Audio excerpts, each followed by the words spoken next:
Bueno, a César Manrique, lo primero que era un gran amigo, un gran artista, un gran pintor, un gran modelador de espacios, una gran persona. Lo conocimos el año exactamente 69 y desde entonces tuvimos una amistad con él pues prácticamente ininterrumpida durante 25 años exactamente.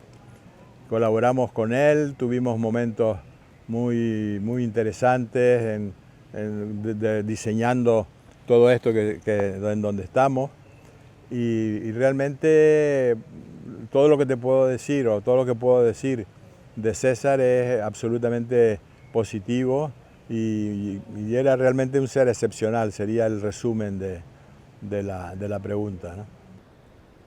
César, para mí una persona increíble, impresionante, que nos ha dejado, fue una experiencia inolvidable el haberlo conocido, más como amigo, y sobre todo su gran genialidad.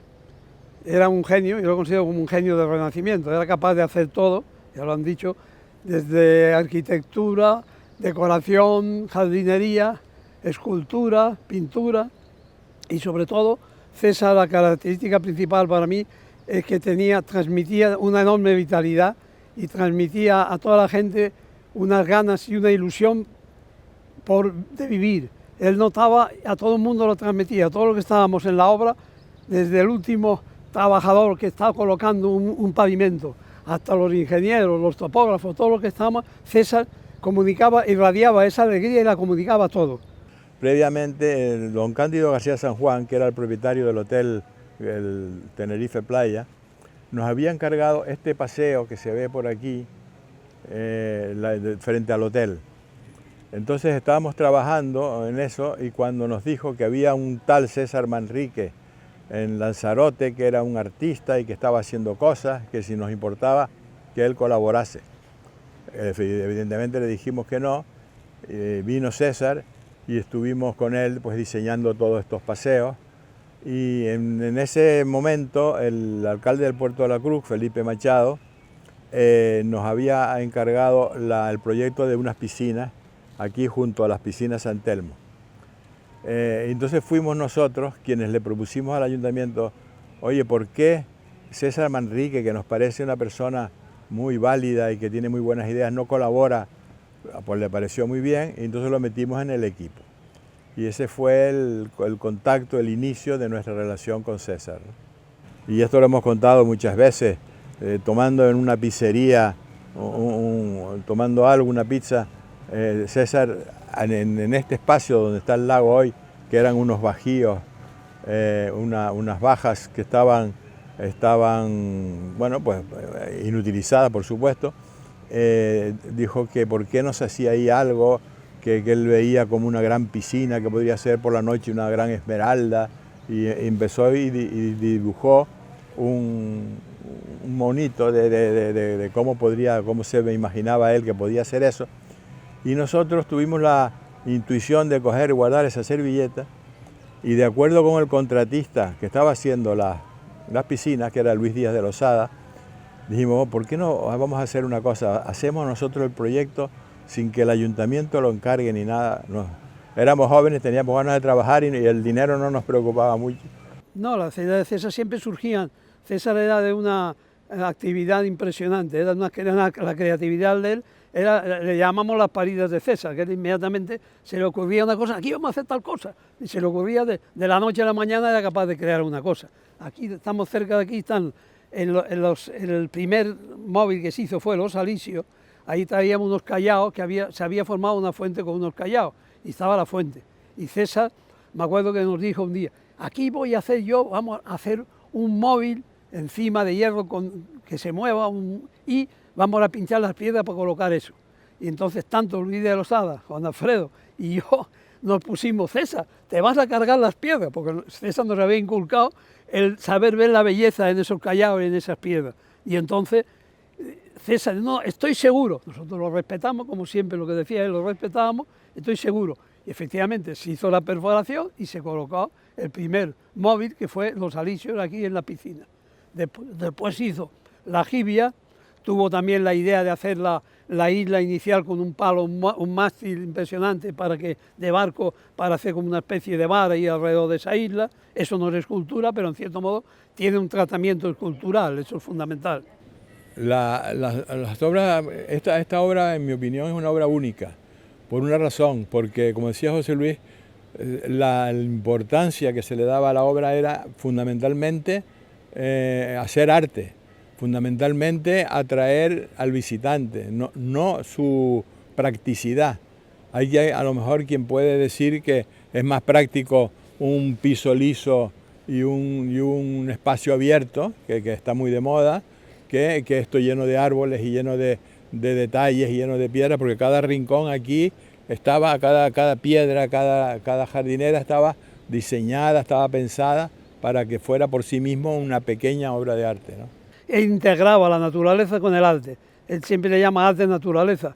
Él cogía los mismos elementos que existían en la zona y utilizaba la misma laja, los mismos callados, la misma piedra, la piedra volcánica, y entonces lo incorporaba, o sea, de forma que no se sabía dónde empezaba la naturaleza y dónde empezaba el arte, la intervención humana.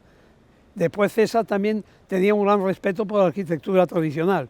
Él cogía en cada una de sus obras un elemento que uniese. Aquí en la zona de la piscina y el lago, cogió la ermita de San Telmo, las garitas de la ermita de San Telmo y las empalizadas, y las utilizó para incorporarlo aquí como pequeños detalles, que lo vamos viendo en todos los sitios, pequeños detalles, que aparece alguna garita, como la entrada, en muy pocos sitios, pero que identifica y une, igual que el tratamiento del blanco, une eso con lo que existía de la arquitectura tradicional.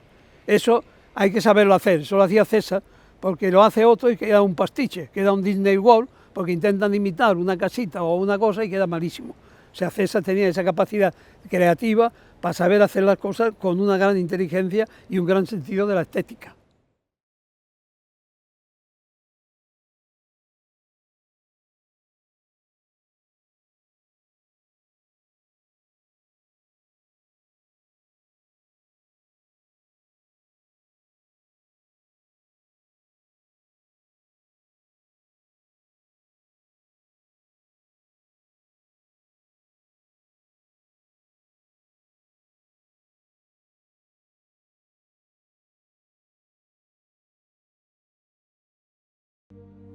Bueno, la jibia, César, como yo les decía antes, era una persona con una enorme imaginación, una enorme vitalidad y yo te diría que una enorme improvisación, pero una improvisación cuyas improvisaciones cuajaban en auténticas obras de arte.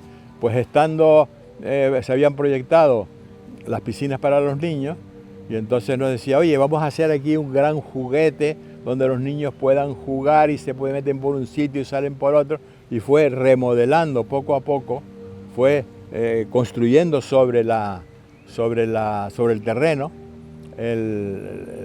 la escultura de la jibia.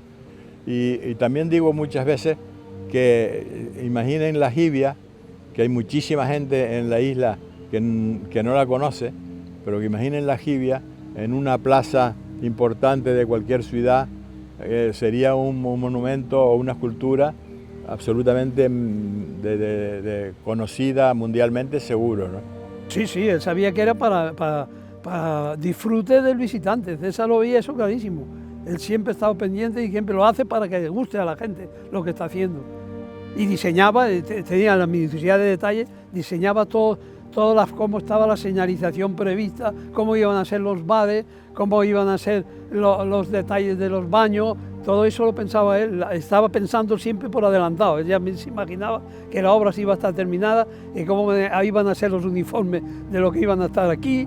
César tenía una capacidad de ver en el futuro impresionante y con una tremenda ilusión. Sí, el monumento al mar ese fue ya más pensado. Entonces César hizo una escultura en yeso de 40 por 30 centímetros.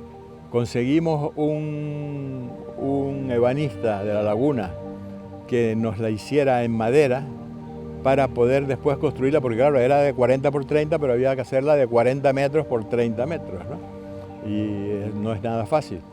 Entonces con esa escultura de madera, era como un tac, la íbamos seccionando y nos iba dando la forma a distintas alturas, y eso se ampliaba a la escala real, es decir, 100 veces mayor, y se iba construyendo la escultura tal como se ha visto ahora, ¿no?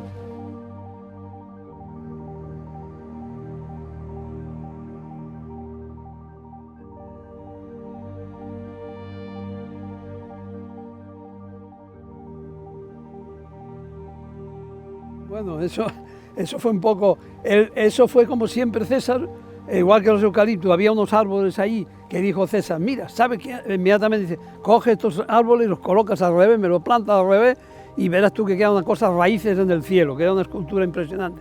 Había también un tronco de eucalipto, que era el de Wilhelm Reich, el tronco de eucalipto que aparecía allí, que tenía efectivamente unas cosas que parece, Wilhelm Reich era el que hizo una cosa sobre el orgasmo y tal, y ahí aparecían como unos falos que aparecían dentro en la obra esa, y César dice, pues aquí vamos a crear una escultura, ponemos esta escultura ahí y le hacemos un homenaje a Wilhelm Reich. O sea, César tenía la capacidad de ver cosas en la naturaleza que nosotros no veíamos. Él nos enseñó a observar y admirar la naturaleza. Yo he contado varias veces también, cuando veníamos aquí al lago, hay un árbol ahí que existe todavía a la entrada del lago, que existía ya en la playa antigua y que quisimos salvarlo, se le puso una protección, se le puso tierra, se le salvó y él lo consideraba como un poco hijo suyo, ¿no? Y cada vez que venía, pues se acercaba al árbol, lo acariciaba, le hablaba, pero no era esto en plan exhibición ni camelístico, era porque lo sentía, ¿no?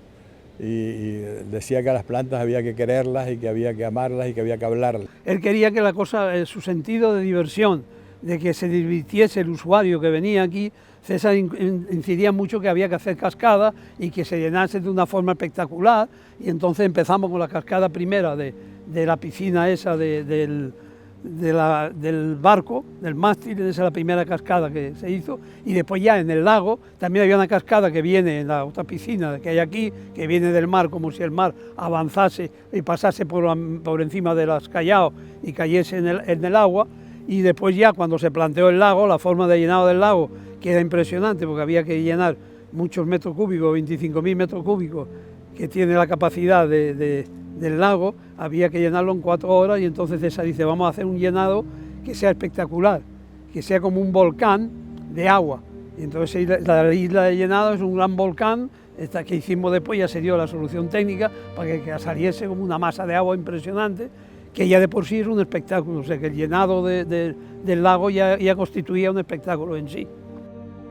Hay un túnel que era para que no molestase a los visitantes, que por ahí pudiesen entrar los pequeños furgones o un pequeño tren para que llevar las cosas y el abastecimiento de los bares que estaban allí, de los restaurantes. Hay un dibujo que hizo César y haciendo eso pues dice, vamos a hacer aquí esto blanco queda muy feo, y entonces hizo un diseño, nos pidió unas fórmulas matemáticas para poner ahí en plan de broma, que después se la inventó, que no se parecía a nada, pero puso ahí unas fórmulas y un dibujo que es muy interesante. Una obra más de César, sin Playa Jardín, si César hizo el proyecto con nosotros, César hizo el proyecto, no lo hizo la idea de Losada, lo hizo de contrata, fue Ferrovial, y creó, él vio desde el principio, aquí veo yo una playa, pero viendo este jardín voy a hacer la Playa Jardín, enseguida él piensa en el título, entonces ya va a llamar Playa Jardín. Diseñó también uno que no aparecen, ya se han terminado, unos pescados, un pescado y una pescada, que era independiente para los aseos, que eran con dos bolas de boliche de jugar los niños en los ojos, y esto lo tenía perfectamente puesto y ha desaparecido. La obra esa sí fue de él, también hay una cascada pequeña ahí, y ha quedado muchas cosas incompletas porque había varios restaurantes o cosas que hacer interior con vistas al mar que no se llegó a completar, quedó nada más hecha la estructura. La obra del jardín se ha hecho toda, quedó muy bonita, y nada más. Eso fue un poco la actuación de Playa Jardín con César. El periódico El Mundo hace unos meses publicó una relación de los 10 piscinas más espectaculares de España, y en primer lugar está el Parque Marítimo de Ceuta, obra de César con César, y el Lago Martianes, que es la obra madre, y en tercer lugar el Parque Marítimo de Santa Cruz. Y luego ya cuarto lugar en Madrid o en Barcelona o tal. Pero las 3 primeras son obras de César, ¿no? Esta zona es una zona especialmente, esta fue una creación única, la primera creación que se hace en vez de una playa, crear unas piscinas porque estaban al lado del mar, llenándose con agua del mar, porque se llenaba por bombeo, y creaba una zona muy, muy pegada al mar y con una atracción impresionante de plantas, naturaleza y diseño de arquitectura y diseño de escultura en muchos sitios, que eso le daba un espíritu especial, que es el espíritu de César Manrique, que fue capaz de crear aquí. En los parques no lo que se hace, no se hace eso, esa es la realidad. Intentan imitar, pero no es igual. La imitación no siempre es tan buena. Y podemos correr en el pastiche, lo que he dicho yo, si imitan una edificación o algo, César lo hacía incluso en Lanzarote, que cogía también el molino en una cosa en el jardín de cactus y respetaba ese molino que estaba hecho, en el otro cogía otro detalle, siempre cogía algo que identificaba con la arquitectura tradicional, sin entrar, como vuelvo a repetir, en el pastiche. Cualquier otro que lo haga, que no tenga la capacidad creativa de César, sale un petado, sale un desastre, ese es el problema. César, la figura de César, fíjate que es mi opinión, cada vez que pasa el tiempo va tomando más categoría, más nivel, y la gente se va dando cuenta más. Si existiera César, muchísimos disparates que se han hecho en las islas, no sé, era un freno. A César se le temía, se le amaba, se le quería, se le respetaba y se le odiaba, ¿no? Según el aspecto a que te dedicaras.